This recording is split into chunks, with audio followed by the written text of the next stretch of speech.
¿Ya estamos en el aire? Perfecto, porque no aparecía aquí nada. Muy bien, buenas tardes. Soy, soy Juan Serrada y estoy encantado de hacer la presentación de esta sexta sesión del ciclo de peritos del año 2025, que tiene el sugerente título de Métodos de cálculo de daños. Creo que es un tema medular, capital, en todo lo que supone, en todo lo que es la intervención de los peritos, en arbitrajes, en cualquier otro tipo de instrumentos de resolución de conflictos, dictamen de expertos, etcétera. Y la verdad es que son unas sesiones absolutamente enriquecedoras estas que se vienen celebrando por CIAM. Muy brevemente voy a presentar a los ponentes que esta tarde nos acompañan y luego presentaré también a la moderadora de la sesión, quien será la encargada de conducir toda la misma. En primer lugar, siguiendo el orden que figura en el programa, eh, Juan Jesús Valderas es el Managing Director y líder de Álvarez Marshall.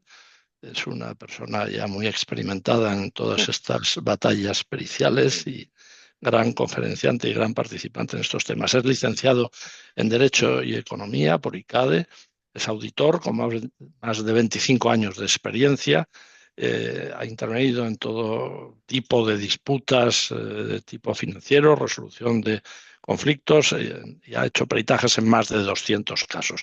Antes de incorporarse a Álvarez Marshall, prestó sus servicios en FTI y en Deloitte, España. En segundo lugar, Stefan Berger es el director de NERA, Economic Consulting. Es doctor en Economía por la Universidad Pompeu Fabra de Barcelona, máster en Economía por la Universidad de Friburgo, en Alemania. Está especializado en su práctica en energía, políticas públicas, y ha participado también en múltiples arbitrajes internacionales, haciendo valoraciones económicas. En tercer lugar, Enrique Cañizares, socio de RBB Economics, también es una firma que participa igual que en las anteriores, igual que en NERA, en todas estas sesiones. Es consultor económico desde el año 2000, está especializado en economía de la competencia, fusiones, litigios por daños antitrust. Ha asesorado a muchos clientes en España y también en la Comisión Europea, perito ante tribunales nacionales e internacionales. Ha participado en casos muy destacados, como son los de Endesa Iberdrola, Gas Natural Endesa o Telecinco 4. Y por último, Jaime Ortiz, Senior Manager de BDO, que es licenciado en Administración y Dirección de Empresas por la Universidad CEU San Pablo, máster en Asuntos Internacionales, Economía, Política y Derecho por ICADE. Tiene también una amplia formación en relaciones internacionales, cuenta con más de 10 años de experiencia en investigaciones financieras, inteligencia corporativa y análisis forense. Estos son nuestro magnífico panel para esta tarde, que va a ser, como decía antes, moderado por Elena Mereminskaya. Elina, perdón. Elina es la socia fundadora del despacho que lleva este nombre, doctora en Derecho por la Universidad de Göttingen, Alemania, licenciada en Ciencias Jurídicas y Sociales por la Universidad Estatal de Kaliningrad. Es árbitra, ha participado en muchos arbitrajes y es también haciendo labores de asesoramiento en disputas complejas de construcción, concesiones, etc. En la actualidad es profesora de la universidad en la Universidad de Chile. Por tanto, sin más preámbulos y sin ajustarnos al horario y al programa previsto, dejo el panel en manos de nuestra moderadora de esta tarde. Elina, tienes la palabra. Muchas gracias, Juan, por la presentación y muchas gracias por la oportunidad de moderar este panel. Lo organizamos de la siguiente manera. Elegimos una pregunta para que fuera abordada por cada panelista, una pregunta de su interés, y finalmente tengo una pregunta común para todos. Entonces, esa es la manera en la que vamos a proceder. En primer lugar, quisiera hacer una pregunta a Jaime Ortiz, pero Jaime, no te vemos. Ya lo sé, estoy intentando solucionarlo, pero de momento, si me escucháis, podemos arrancar, aunque sea con mi voz. Disculpad Perfecto, las molestias. perfecto. Jaime, la pregunta es, ¿qué ventajas y limitaciones presentan los modelos basados en flujo de caja descontados frente a los enfoques contables tradicionales? Pues bueno, en primer lugar, muchas gracias al CIAR por organizar este webinar, a ti, Lina, por moderarlo y a mis compañeros de mesa por participar, ¿no? Bueno, lo primero yo creo que hay que entender es que ambos enfoques buscan medir un poco lo mismo, ¿no? ¿Cuál ha sido el perjuicio económico real que se ha derivado de un hecho concreto? Sin embargo, bueno, pues lo hacen desde lógicas distintas, ¿no? Cada una de ellas con sus debilidades y sus fortalezas. Y bueno, si os parece, voy a comentar brevemente cada uno de ellos, ¿no? El descuento de flujos de caja parte de una visión económica y prospectiva, ¿no? Se intenta estimar cuál habría sido la capacidad futura de generación de valor de una empresa o de un proyecto si el evento dañino no se hubiera producido. En este tipo de modelos calculamos el valor económico del negocio en un escenario Badford donde descontamos a valor presente los flujos de caja que se habrían generado, ¿no? Por tanto, yo diría que su principal ventaja es que permite efectivamente capturar la realidad económica subyacente, ¿no? Más allá de, como veremos un poco más adelante, pues la pura contabilidad o la información financiera, ¿no? Creo que es un modelo muy rico, ¿no? Pues integra factores como el crecimiento esperado, el riesgo del sector, el coste del capital, las condiciones del mercado o las particularidades que pueda tener una compañía en un proyecto concreto, ¿no? Y por tanto yo diría que es un modelo probablemente el más completo porque no se limita a medir lo que ya ha ocurrido, sino el valor que se podría dejar de ganar y es decir, el lucro cesante como consecuencia del hecho dañino, ¿no? Otra ventaja importante es que está ampliamente aceptado en la práctica arbitral, ¿no? Y de acuerdo con nuestra experiencia, lo hemos utilizado tanto en arbitrajes comerciales como de inversión, siempre claro que esté bien fundamentado, ¿no? De hecho, muchos tribunales yo creo que lo consideran como el método más adecuado para cuantificar el daño de un negocio afectado, siempre que esté, bueno, pues tenga una trayectoria razonablemente estable y existan datos suficientes que permitan apoyar las hipótesis, ¿no? En las que se proyectan los flujos de manera más o menos fiable. Yo creo que, por mencionar un poco la principal debilidad del modelo del descuento de flujos de caja, es precisamente el carácter prospectivo, ¿no? Es lo que le da su punto fuerte, es también su principal limitación, ¿no? Es un modelo que es muy sensible al uso que hace el perito de las hipótesis, ¿no? Donde pequeños cambios en los supuestos de crecimiento, en los márgenes, en las tasas, en los intereses, e incluso en los propios periodos que se están proyectando, ¿no? Pueden generar excesivas variaciones en la cuantificación final, ¿no? Eh, por eso, bueno, pues un método de descuento en flujos de caja mal documentado que sea incoherente o inconsistente con las circunstancias externas o excesivamente optimista, ¿no? Yo creo que esto también es algo que a los que nos dedicamos a esto también nos ha pasado, ¿no? La elaboración de escenarios con distintos grados de optimismo, pues podría percibirse por un tribunal como especulativo o muy sesgado, ¿no? Por tanto, en mi experiencia yo creo que en arbitrajes es que el tribunal generalmente no cuestiona el método utilizado, ¿no? Fundamentalmente se cuestiona la solidez de las hipótesis asumidas y si las proyecciones están o no respaldadas por evidencias, ¿no? Ya os digo, pues planes de negocio, informes sectoriales, etcétera, ¿no? Por otro lado, los enfoques contables tradicionales, que son, como bien sabéis, ¿no? Los basados en la información financiera, estados financieros, cuentas de resultados, parten de una visión histórica y puramente verificable, ¿no? Son ciertamente más simples, muy probablemente más objetivos y son más fáciles de auditar y quizá de seguir por parte de un tercero no experto o no un perito, ¿no? Quizá por parte de un árbitro o de un tribunal arbitral, ¿no? Por tanto, tiene una trazabilidad documental que es muy clara, ¿no? Son registros, datos reales que suelen estar reportados a organismos oficiales o están auditados, ¿no? Y en muchos litigios comerciales, pues quizás sean los métodos diría, los más eh, óptimos, ¿no? Para su utilización, en aquellos en los que el daño ya se ha materializado y se puede cuantificar directamente, ¿no? Por ejemplo, estoy pensando en sobrecostes, ¿no? En determinados proyectos, en pérdidas ya registradas que se han materializado, ¿no? O en activos que se han deteriorado con el tiempo, ¿no? Y bueno, por cerrar un poco, diría que precisamente las limitaciones de los métodos contables tradicionales son que se subestima el daño real, ¿no? Estábamos diciendo que el descuento de los flujos de caja precisamente captura, ¿no?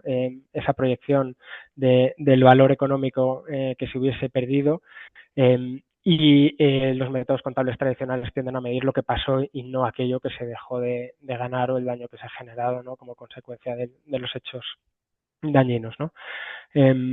Por tanto, bueno, en mi opinión, ¿no? Y el descuento de flujos de caja ofrece una visión que es más rica y tiene cierto carácter más económico, ¿no? Puesto que intervienen diversas variables y más hipótesis, pero requiere un nivel de justificación por parte del perito, ¿no? Y un trabajo de research y de dar razonabilidad al modelo y a la proyección que estés utilizando mucho mayor, ¿no? Hay que demostrar que las hipótesis son razonables y hay que demostrar que los datos que estamos utilizando para ello son trazables, ¿no?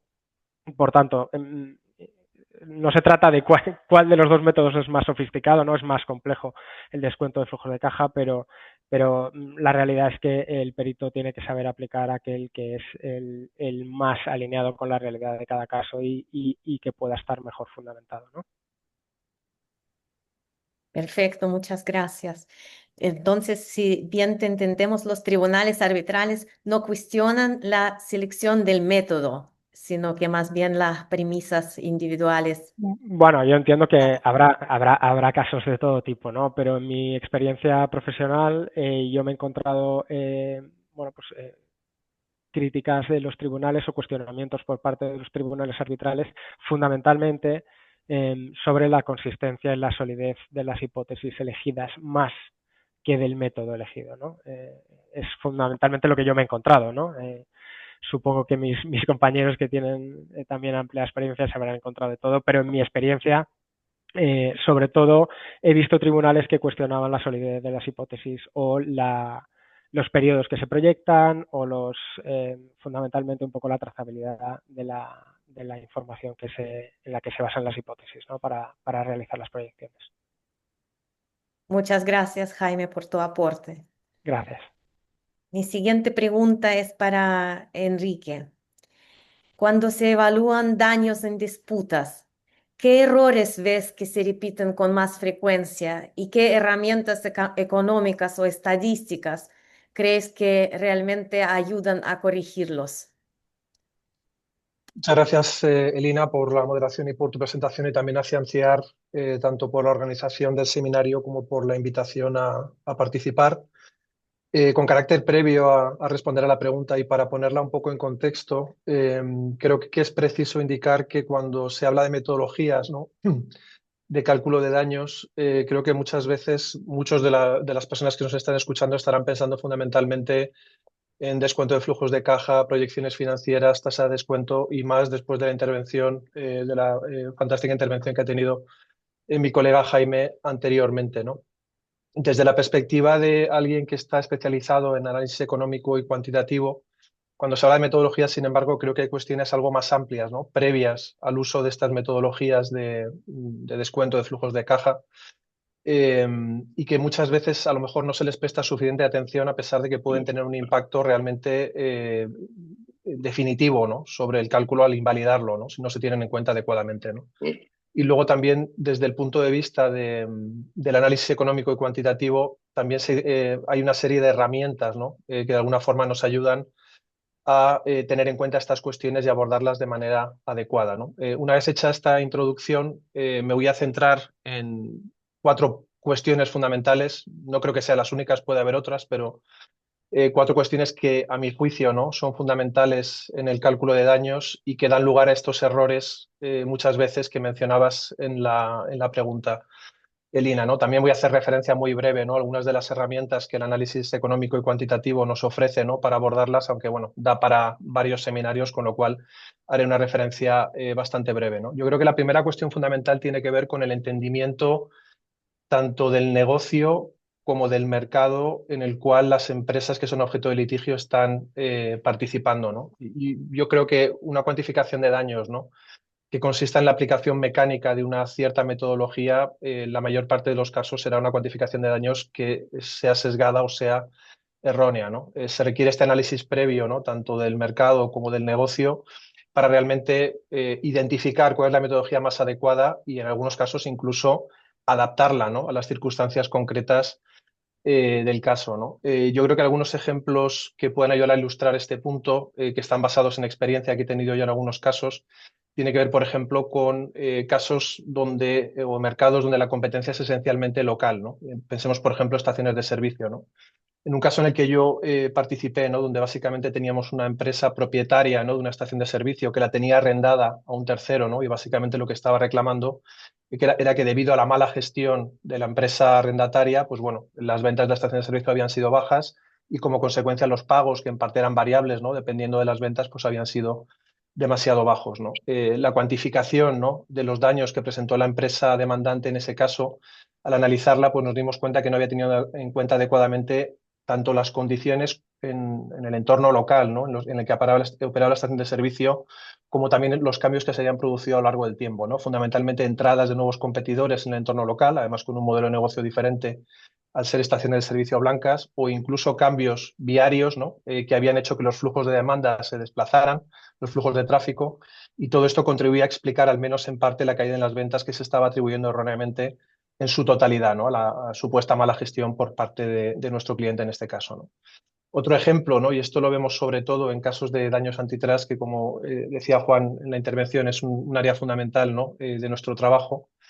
Tiene que ver con aquellos mercados donde básicamente el producto es diferenciado, ¿no? En los casos de daños antitrust, generalmente uno de los elementos fundamentales es determinar en qué medida una empresa o grupo de empresas han incrementado el precio por encima del nivel competitivo, ¿no? Y para esto se analizan precios, ¿no? Cuando estás trabajando con datos de precios que son agregados o no suficientemente desagregados, lo que puede pasar a veces es que se produce un cierto efecto composición, ¿no? ¿Qué quiere decir esto? Pues imaginemos, por ejemplo, que tenemos dos tipos de producto, uno de precio alto y otro de precio bajo. Si se producen cambios en la composición de esta cartera de productos a lo largo del tiempo, imaginemos que el peso de los productos de precio alto crecen. Si yo estoy analizando un precio agregado, voy a ver un incremento del precio que no necesariamente se debe a cambios de precio en los productos subyacentes, sino que se debe simplemente a que ha incrementado el peso, ¿no? De estos productos de alto precio sobre el total de la demanda, ¿no? Y esto lo vemos con frecuencia. Y bueno, como se suele decir, ¿no? El diablo está en los detalles y antes, ¿no? De siquiera empezar, ¿no? A realizar ningún tipo de cuantificación o elegir una metodología, debemos entender muy bien el negocio y el mercado al que nos estamos refiriendo. El segundo elemento que a mi juicio, ¿no? O en mi experiencia es clave, tiene que ver con lo que podríamos llamar la teoría del daño, ¿no? La teoría del daño, por definir de una manera sencilla, es el mecanismo específico a través del cual un determinado evento ha causado un daño, ¿no? Yo creo que en un caso, antes de empezar también siquiera a plantear una metodología, tienes que definir muy bien cuál es ese mecanismo, ¿no? Y asociado a este mecanismo, todos los supuestos o premisas que hacen que esa teoría del daño se sustente o, por el contrario, se caiga, ¿no? En ocasiones, cuando se entra directamente a la valoración del daño, y además se utilizan métodos directos, ¿no? De valoración del daño, puede ser que estas premisas, ¿no? Estén implícitas y pasen desapercibidas, y en la medida en la que no estén sustentadas puede hacer que realmente tú hayas entrado a cuantificar algo que ni siquiera desde un punto de vista teórico necesariamente tiene que haber ocurrido, ¿no? Yo creo que también poner un par de ejemplos para ilustrar este punto. Pensemos, por ejemplo, en una empresa que está reclamando un lucro cesante a otra empresa distinta, ¿no? Y básicamente ese lucro cesante representa una parte muy importante de las ventas de la empresa que está reclamando, ¿no? Yo creo que aquí hay cuestiones que se pueden plantear, como por ejemplo, bueno, la empresa que está reclamando tiene algún tipo de restricción de capacidad que le impediría generar todo ese negocio, ¿no? Que de alguna forma se está reclamando como lucro cesante. En caso afirmativo, esas restricciones de capacidad son solventables o no, ¿no? Porque si no lo son, difícilmente, ¿no? Ese lucro cesante sería realizable, ¿no? En la práctica, porque no tendría la capacidad necesaria para afrontar ese mayor volumen de negocio, ¿no? Relacionado con lo anterior, también a lo mejor ese volumen de negocio nacional requiere incurrir en costes o inversiones que, si no se tienen en cuenta adecuadamente, pues estarían sesgando, ¿no? De nuevo el cálculo del daño, ¿no? El tercer elemento, que a mi juicio también es importante, ¿no? Y que se ve en muchas cuantificaciones de daños, ¿no? Que puede dar lugar a error, es lo que los anglosajones denominarían los confounding factors, ¿no? Que es básicamente qué ocurre cuando el evento causante del daño simultáneamente se están produciendo otros cambios, ¿no? En las condiciones de demanda y oferta que están afectando a la variable de interés, ¿no? Pensemos, por ejemplo, en una empresa que alega que sus ventas han caído, pero al mismo tiempo del evento causante del daño se ha producido un cambio, una crisis económica que ha afectado a la demanda global del mercado, ¿no? O imaginemos en el ejemplo este que estaba poniendo, ¿no? De los casos de daños antitrust, que la subida de precio que se está alegando, ¿no? Como consecuencia de una práctica anticompetitiva coincide con una variación de los costes de producción del bien, ¿no? Que puede explicar parte de esa subida de los precios, ¿no? Entonces, es importante, ¿no? Tener en cuenta estos confounding factors para de alguna manera aislar, ¿no? el daño que realmente se debe al evento causante del daño de estos otros factores, ¿no? Y yo creo que es en este punto donde entran estas metodologías que el análisis económico, ¿no? Y el análisis cuantitativo nos ofrecen. Ya digo que no voy a entrar en el detalle de todas ellas, pero sí quería poner un par de ejemplos, porque son metodologías que se utilizan habitualmente, ¿no? En la litigación antitrust, pero que también se utilizan en arbitrajes. Voy a poner algún ejemplo de arbitraje donde están utilizando y que son muy útiles, ¿no? Para aislar, ¿no? El efecto que realmente tiene el evento causante del daño de estos otros factores que pueden estar confundiendo, ¿no? Una de estas metodologías tiene que ver con el uso de los comparables, y aquí además una de las, digamos, fortalezas que tiene este método es no solo que está reconocido, ¿no? En la literatura económica y empírica, ¿no? Sino que incluso, ¿no? En el ámbito de la litigación de daños antitrust, la propia Comisión Europea ha elaborado unas directrices, ¿no? Que reconoce el uso de estos métodos, y dentro de los métodos comparables hay uno particularmente robusto que es el de diferencias en diferencias, ¿no? Pensemos en el caso que he puesto anteriormente, ¿no? De infracción de la normativa de competencia que provoca una subida de precios, pero que al mismo tiempo tengo una subida de costes que podría explicar parte de esa subida en precios, ¿no? Si yo tengo un mercado suficientemente comparable, pensemos un mercado geográfico distinto, ¿no? Que también se ve afectado por las subidas de costes, pero no por la infracción normativa de competencia, yo viendo la evolución de los precios en ambos mercados puedo aislar de alguna manera qué parte de la subida de precios se debe a la subida de costes, que también se debe a ese mercado comparable, y qué parte se debe a la infracción de la normativa de competencia, ¿no? Otra herramienta, ¿no? También habitualmente utilizada, que además se puede combinar este análisis de diferencias en diferencias con ella, es la econometría, ¿no? Que bueno, es una técnica estadística, ¿no? Por cierto, ya muy difundida en los tribunales españoles, también, como digo, se ha utilizado en los tribunales arbitrales, pero gracias a toda esta ola de litigación antitrust que ha habido en España, ¿no? Los tribunales de lo mercantil españoles están cansados de ver modelos econométricos, y en sus sentencias se discuten ampliamente, ¿no? Estos modelos econométricos, y básicamente son técnicas estadísticas que tienen por objeto precisamente aislar, ¿no? El efecto de diferentes factores que están afectando al mismo tiempo a una misma variable, ¿no? Nosotros, en el contexto de un arbitraje CIMA, también hemos visto el uso de estos métodos econométricos. En este caso, se trataba, ¿no? De un caso donde básicamente se estaba alegando que una empresa estaba cobrando un precio excesivo por un servicio a otro, y básicamente la empresa que hizo, la consultora, ¿no? Que hizo este análisis econométrico, lo que estaba tratando era de comparar precios, ¿no? De diferentes contratos que tenían características distintas, ¿no? Y con el objeto de ver qué parte, ¿no? De la diferencia de precios se debía, ¿no? A este supuesto precio abusivo, ¿no? Y qué parte se debía a diferencias en las características del contrato. Se utilizaba este análisis de eventos, ¿no? Y luego el último ejemplo que me gustaría poner es el análisis de eventos, que básicamente es una metodología que combina algunos de los elementos de las metodologías que he mencionado anteriormente, ¿no? Que también es ampliamente utilizada, ¿no? en el ámbito de la literatura económica y econométrica, y que nosotros hemos utilizado en el ámbito de la litigación, pero bueno, en un grupo de trabajo en el que se está trabajando ahora en el SIAM, en uno de los grupos de expertos, que tiene que ver con la estimación de los daños como consecuencia de reputacionales, ¿no? Como consecuencia de eventos que afectan a la reputación de la empresa. Juan, que está también en ese grupo, es una de las metodologías que estamos proponiendo que también se podría utilizar para este fin, sobre todo cuando estamos hablando de empresas cotizadas, ¿no? Que básicamente consiste en analizar el impacto que tiene sobre la cotización de una acción, un evento, mirando básicamente a otras empresas que son comparables y viendo a grandes rasgos la diferencia en el comportamiento de la acción de la empresa afectada, y en el grupo de comparables puedes inferir cuál es el daño, ¿no? Que se ha causado como consecuencia de ese evento concreto, que puede ser reputacional o de otro tipo, ¿no? Y ya con el objeto y por último, ¿no? Y con el objeto de cerrar mi intervención, y esto la verdad es que ya no tiene que ver tanto con el análisis económico, ¿no? Ni con el econométrico, sino más bien con las prácticas de un buen consultor, ¿no? Un buen experto. Hay un último elemento que es fundamental y que, bueno, yo creo que generalmente todos los buenos peritos lo tienen en cuenta, pero a veces encuentras alguna cuantificación que no lo ha tenido en cuenta suficientemente, es lo que tiene que ver con chequear que tus resultados tienen sentido, ¿no? Lo que se llama el sense check, ¿no? Y a veces sí que te encuentras, ¿no? Casos en los que se está reclamando una indemnización por daños o perjuicios, ¿no? Que cuando lo comparas con algunas métricas, ¿no? Que pueden ser relevantes, te das cuenta que no tiene realmente sentido, ¿no? Yo pongo el ejemplo de otro arbitraje CIMA en el que participamos nosotros, donde básicamente lo que se reclamaba en ese caso es una infracción de un acuerdo de no competencia suscrito después de una transacción y básicamente la cantidad que se estaba, la alegación de la empresa que reclamaba daños era que se había infringido ese pacto de no competencia porque se había abierto un negocio distinto en un mercado geográfico distinto y básicamente cuando veías el precio que se pagó por el negocio y lo comparabas con el valor del negocio que se había abierto, es el precio de ese negocio pagado era muy inferior al valor del negocio abierto, ¿no? Lo cual te venía a decir que no parecía que tuviera sentido, ¿no? Que el valor de esa cláusula de no competencia, ¿no? fuera el precio, ¿no? que se pagó por esa cláusula de no competencia fuera muy inferior al valor que realmente podía haber generado esa empresa abriendo ese negocio en un mercado distinto. En este arbitraje había otras cuestiones distintas, como en qué medida realmente el mercado geográfico donde se abrió ese otro negocio, ¿no? era el mismo y por tanto se había infringido la cláusula de no competencia.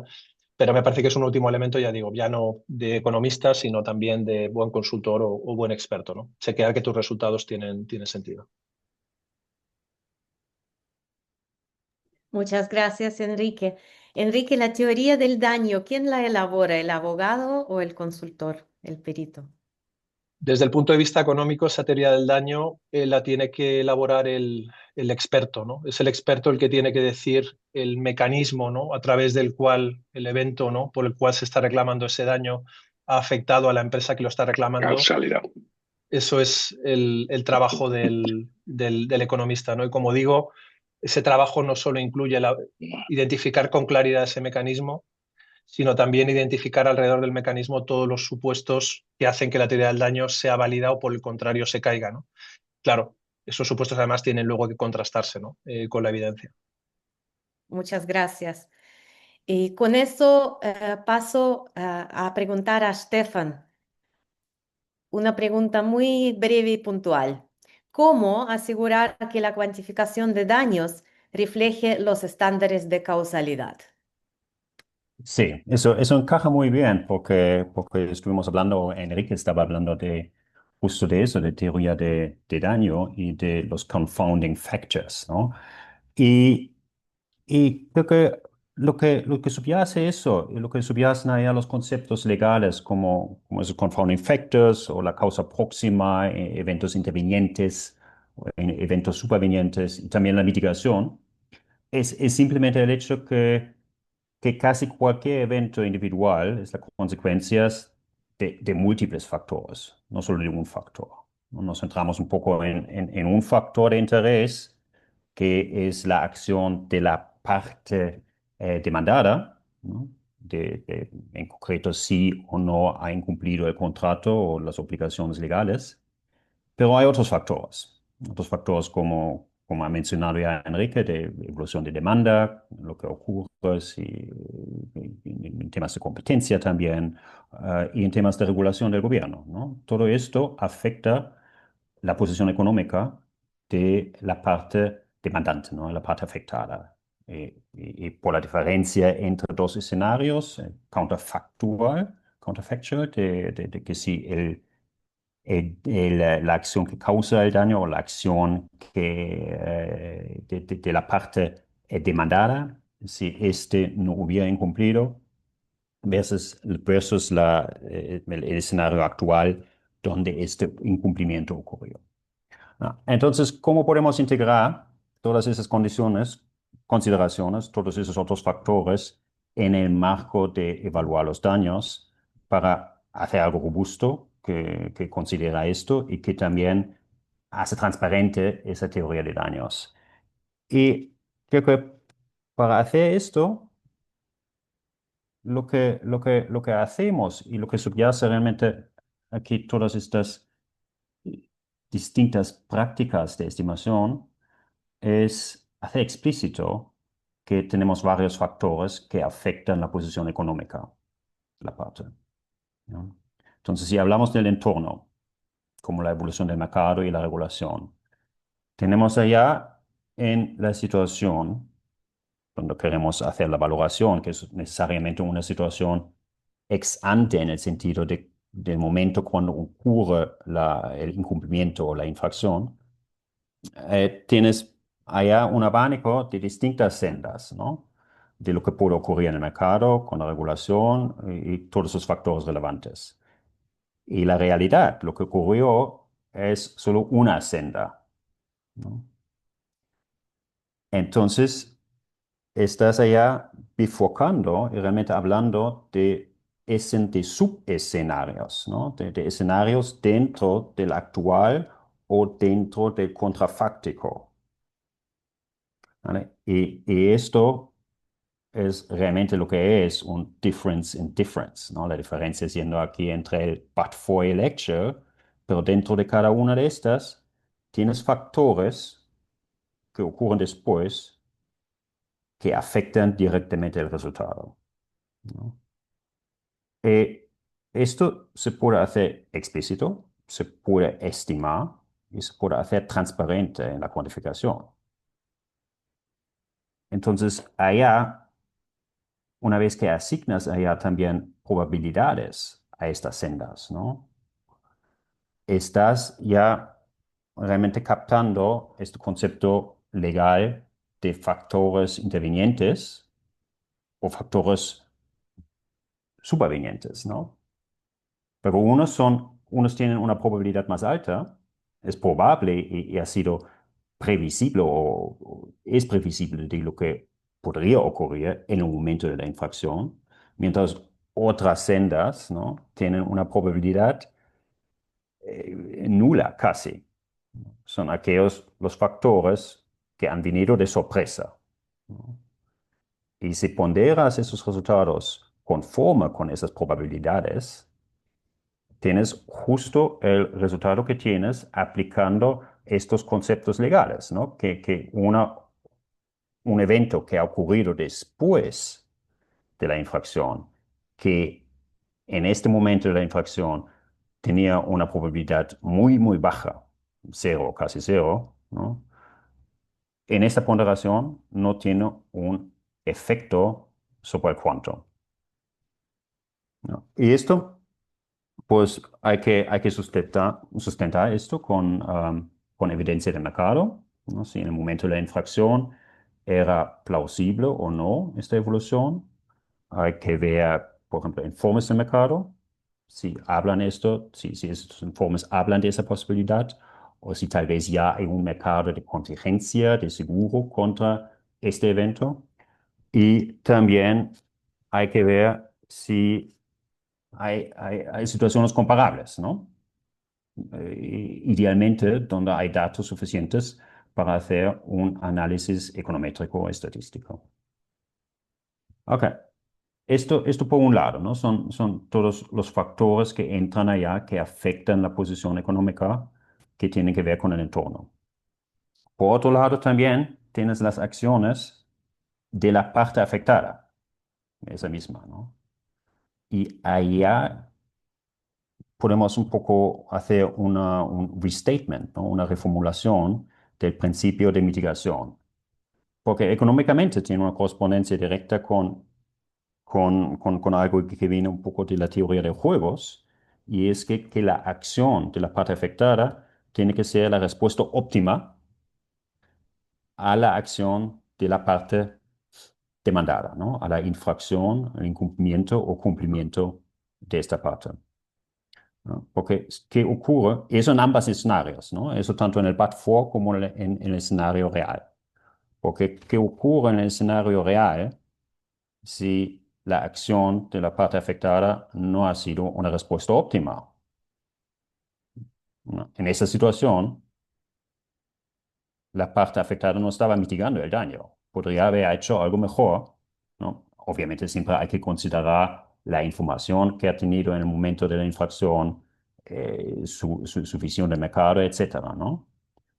Pero el principio es este, ¿no? Si no estás considerando esto, Y si no has seguido esta acción, estás, por lo tanto, sobreestimando el daño, porque estás subestimando la situación en el escenario real.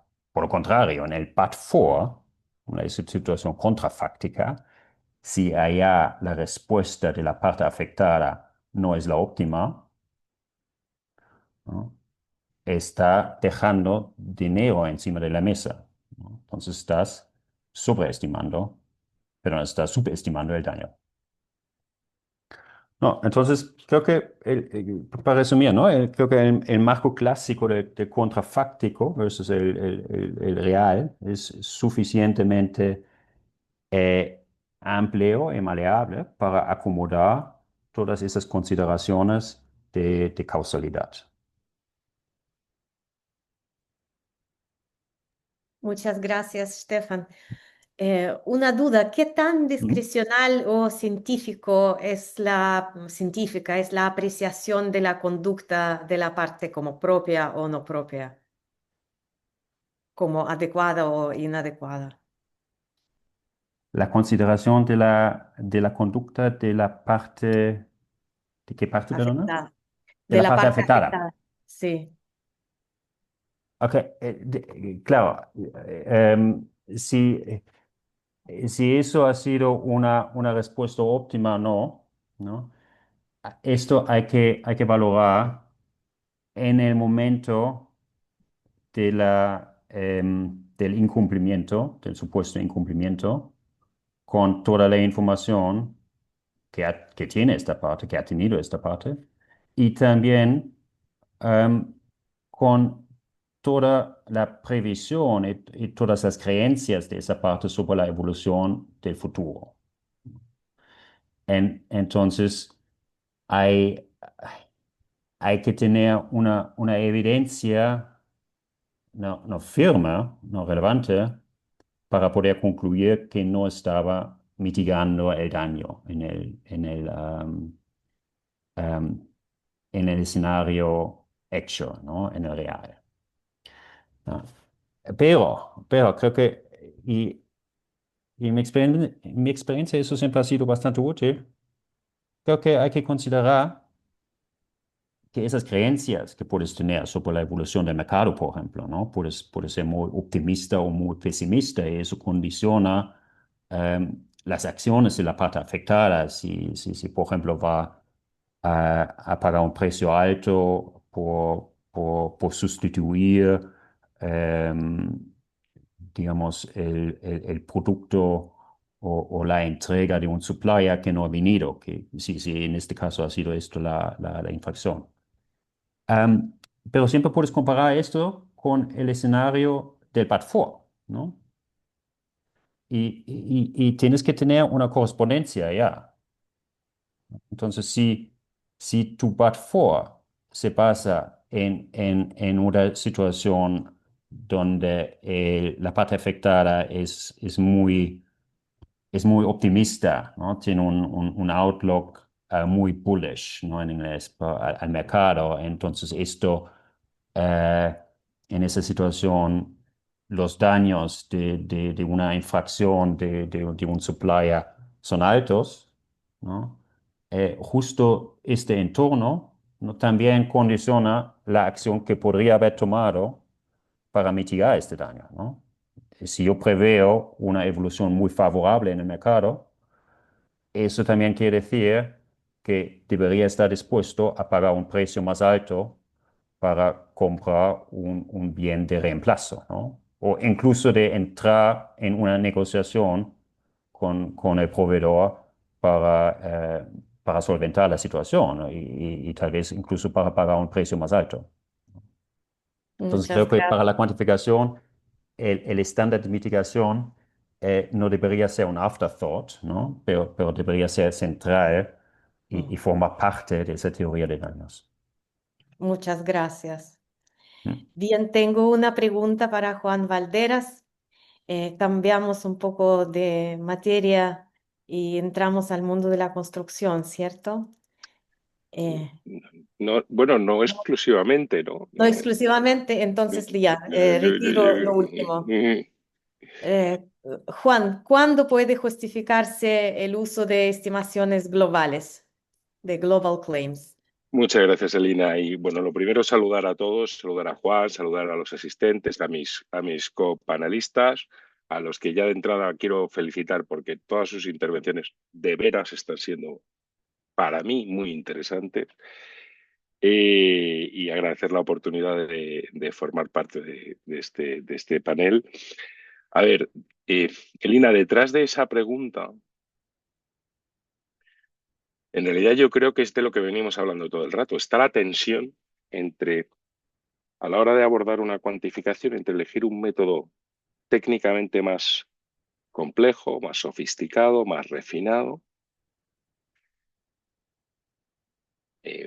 Se ha hablado de métodos econométricos, de métodos con un músculo estadístico muy potente por detrás, que le presta mucha atención, lo que por otra parte es como debe ser, ¿no? A un abanico de posibles variables que pueden acabar impactando en el trabajo que se está haciendo y la cuantificación que se está intentando hacer. O se ha hablado también de los métodos de flujos de caja descontados, que también pueden llegar a unos niveles de complejidad extraordinarios, ¿no? ¿Qué ocurre? Que yo creo que todos los que estamos en esta conversación tenemos nuestro corazoncito técnico y entonces de entrada lo que nos llama la atención, lo que nos parece más apropiado son esos métodos complejos, refinados, sofisticados. Pero lo que pasa que yo creo que hay que tener presente que la utilización de estos métodos tiene también sus servidumbres, ¿de acuerdo? Y que que a veces puede ocurrir que hay determinados factores que intervienen en ese cálculo. Pues, tal vez un ejemplo sencillo sea siempre el de la determinación de una tasa de descuento a la hora de establecer de hacer un análisis de flujos de caja, ¿no? Que inevitablemente van a acarrear un cierto grado de subjetividad, ¿de acuerdo? Y luego además, con el problema añadido de que a veces algunos de esos factores, variaciones que pueden parecer pequeñas, vistos desde fuera de manera intuitiva, resulta que tienen un gran impacto en el resultado final, ¿no? Y eso sorprende y cuesta, yo creo que a los árbitros les cuesta entenderlo. Y con esto apunto a una de las dificultades que está asociada a esos métodos más finos, ¿no? Que es que a veces pueden ser difíciles de entender para el no técnico, para los árbitros. Y lo que no se entiende, si no lo entiendo, me cuesta confiar en ello, ¿no? Y si me cuesta confiar, pues se empiezan a crear espacios, ¿no? Lo que no entiendo no lo tengo en cuenta o no lo valoro del mismo modo, no le doy el mismo peso. Y frente a esos métodos más finos, vamos a hablar cuando hablamos de métodos globales o de cálculos globales, parece que estamos hablando de una herramienta más grosera, más vasta, ¿no? Más la cuenta de la vieja, que decimos aquí, o la cuenta de servilleta, que dicen los anglosajones. Tampoco es eso, ¿no? Un método global no tiene. Entonces, ¿qué razones, qué situaciones pueden justificar la utilización de estos métodos globales? Bueno, yo creo que las hay, ¿de acuerdo? Primero, porque hay situaciones en las que de entrada es que no hay otra solución. Déjame aquí que Enrique antes citaba temas de competencia, voy a utilizar un ejemplo en el ámbito de la competencia. La CNMC tiene una guía de métodos de cálculo que es de, Enrique, ayúdame, creo que es del año 22, ¿no? Si la memoria no me falla. La guía de no sé decirte año concreto, sí, puede ser el 22. Sí, por ahí, vale, por ahí más o menos, ¿no? Y la CNMC establece, dice, oye, primero, métodos comparativos de los que ha hablado Enrique antes, no me voy a poner yo a explicarlos ahora, de comparar mercados, comparar periodos de tiempo, ¿vale?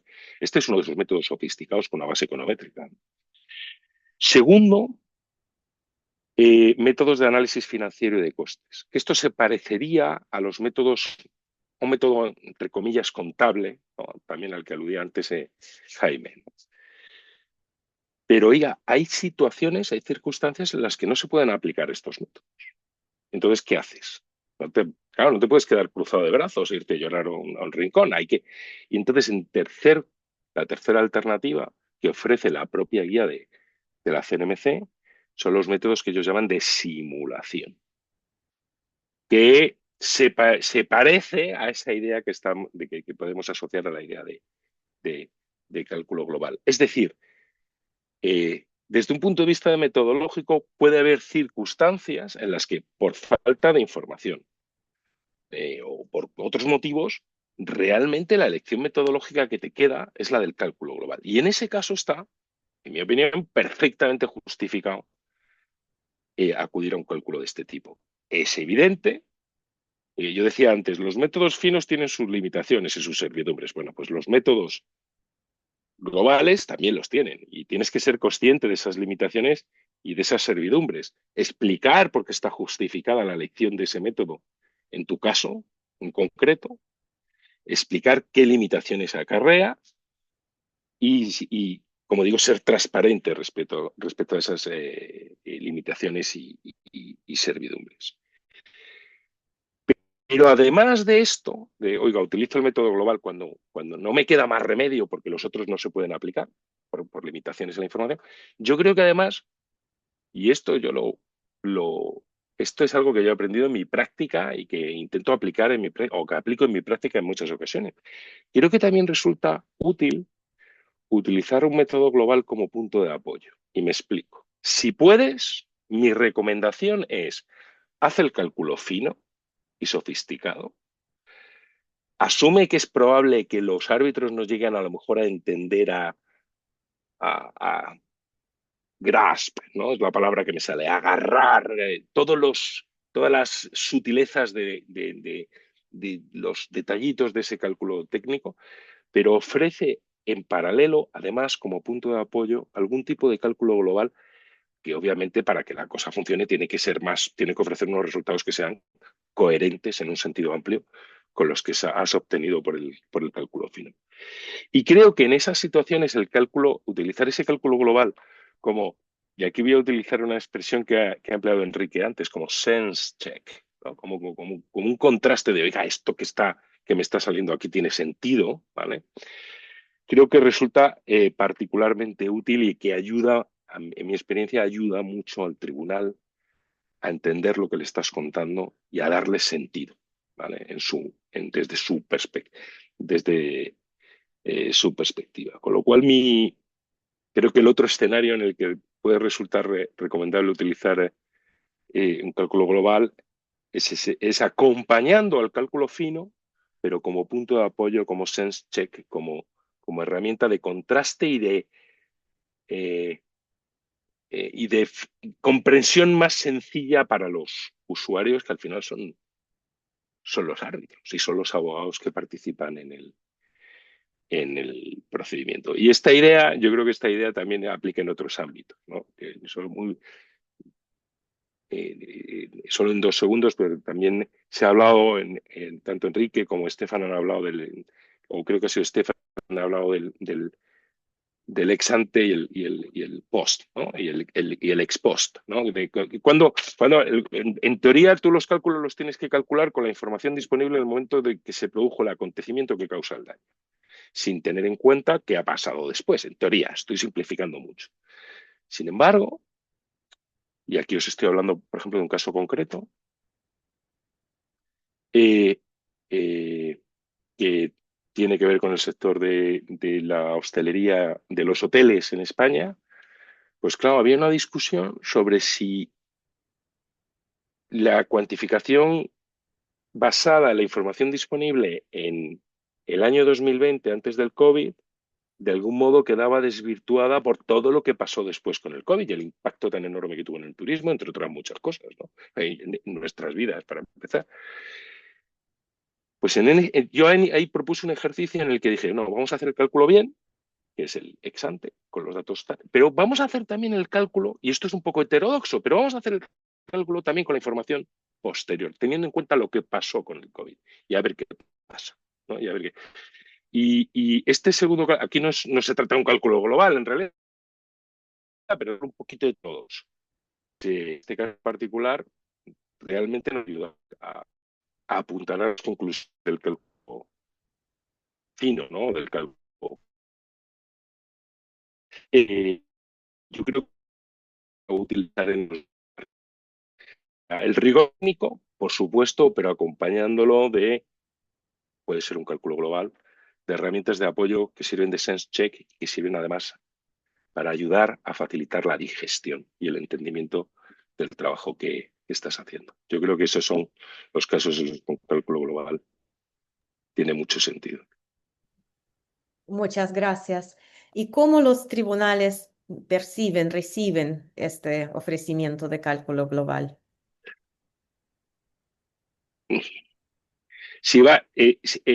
Creo que para que el tribunal lo reciba bien, necesitas explicarle cuáles son las razones que te obligan a utilizar un cálculo global o solo un cálculo global cuando esa es tu única herramienta, ¿vale? Pero creo que un tribunal de entrada, debe exigir esa fineza de la que hablábamos antes, ¿no?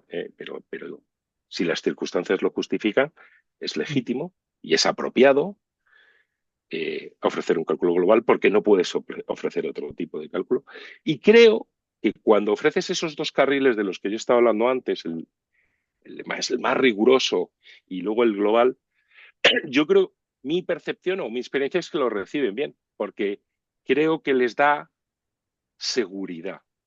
No es infrecuente que el árbitro o el juez no tengan seguridad completa de haber entendido todas las sutilezas de ese modelo econométrico o de ese cálculo hiper refinado y técnicamente complejo y técnicamente muy riguroso, pero con muchas piezas móviles y le puede crear cierta inseguridad, ¿no? Entonces, si tú le ofreces un carril paralelo que le ayuda a ganar confianza, yo creo que eso lo reciben bien. Entonces, yo creo que lo reciben bien siempre y cuando te hayas tomado la molestia de explicar bien por qué lo usas y cuál es su utilidad.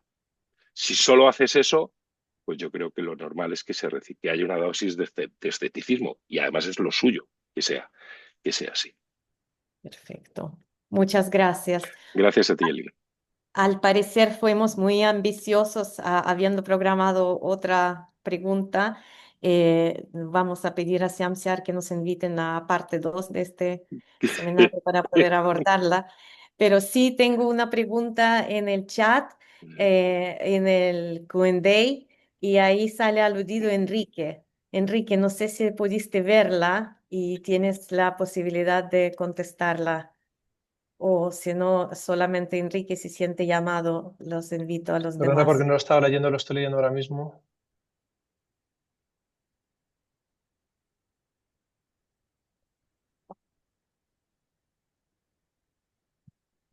Sí, bueno, es una cuestión que plantea uno de de los que está escuchando la charla y básicamente es un tema muy específico de las reclamaciones de daños antitrust. Básicamente se refiere a lo que es el passing on. Por poner en contexto a toda la audiencia, cuando tú tienes una reclamación de daños, por ejemplo, por un cártel, ¿no? Hay un comprador directo, ¿no? Que es el que sufre el sobreprecio, pero claro, ese comprador directo puede luego trasladar, ¿no? Ese sobreprecio, ese sobrecoste que ha sufrido a sus propios clientes aguas abajo, ¿no? Eso sería lo que es el passing on, ¿no? Es un tema muy específico, ¿no? De los daños antitrust, aunque es verdad que al final refleja una realidad económica muy simple, ¿no? Y es básicamente que cuando una empresa ve que sus costes suben, pues digamos que puede tener incentivos o puede reaccionar subiendo a su vez sus propios precios, ¿no? Los precios de los productos cuyos costes se han incrementado, ¿no? La pregunta que está realizando es básicamente en qué medida en el ámbito arbitral se ha producido, o sea, se ha analizado esta cuestión, ¿no? del passing on.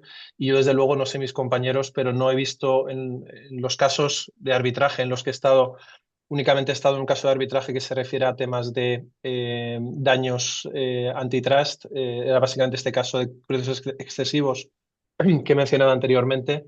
Y ahí la discusión se centró exclusivamente en si la empresa que había sido demandada tenía posición de dominio y había fijado un precio excesivo, pero no se analizó la repercusión aguas abajo. Debo decir que incluso en los tribunales españoles el análisis de esta cuestión tampoco ha sido muy amplio, ¿no? En los casos de daños antitrust, aunque sí es verdad que recientemente en algunos casos en los que estamos participando sí estamos viendo que está habiendo más análisis, ¿no? de esta cuestión. No sé si con esto respondo a la pregunta, pero bueno, así brevemente es lo que pienso. Yo creo que sí, muchas gracias. Por fin pudimos ver a Jaime Ortiz también. Hola, Jaime. ¿Qué tal? Muchas gracias a todos por sus intervenciones. Por las limitaciones del tiempo ya tenemos que ponerle término a nuestro webinar. Fantásticas exposiciones, presentaciones. Muchas gracias a todos y a Ciamciar por la organización. Y dejadme que yo felicite a Elina porque las repreguntas que nos ha hecho a todos han sido puñeteras, ¿eh? Han estado muy bien tiradas todas, así que muchas Muchas gracias a gracias. ti también, Elina. Gracias No a solo por todos. la coordinación.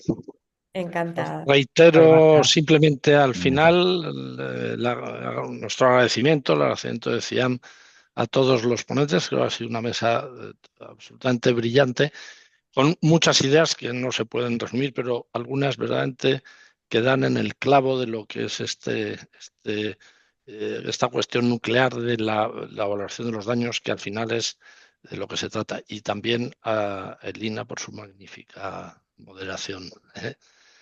O sea que nada, muchas gracias a todos y enhorabuena. Gracias, buenas tardes. Gracias, buenas tardes a todos. Gracias, hasta luego. Gracias. Chao.